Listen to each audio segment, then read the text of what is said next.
తీరు చూస్తే ఎంత హాస్యాస్పదంగా ఉందంటే తెలుగుదేశం వాళ్ళకి పేటెంట్ రైట్ ఇచ్చినారు. ఇక్కడ దోచుకుంటారా ఆలగడ్డ ప్రజల్ని, దున్నుకోండు పొలాల్లో పడి దున్నపోతులు దోచుకున్నట్టు ఇక్కడ ప్రజల్ని దోచుకుంటున్నారు. ఎంత దారుణం. ఇక్కడ ఎవరు పట్టించుకోవడం లేదు. ఆలగడ్డలో అక్రమంగా 3000 రూపాయలు రాబడతారు. నేను కంపల్సరిగా పురుగుల మందుని చచ్చిపోతా. సిగ్గు లేకుండా 7000 రూపాయలకి ఇసుక అమ్మబడును అని చెప్పి తెలుగుదేశం నాయకులు ప్రెస్ మీట్ పెట్టి చెప్తున్నారు.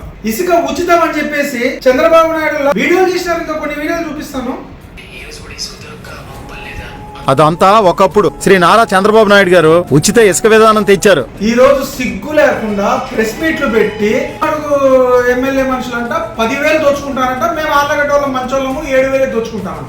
ఉచిత ఇసుక అంటే ఎవరైనా పోయి తెచ్చుకోవచ్చు, డాక్టర్లలో ఎవరైనా ఇచ్చుకోవచ్చు. 3,000 రూపాయలు ఉండాల్సిన ఇసుక 7,000 రూపాయలు అమ్ముతున్నారు.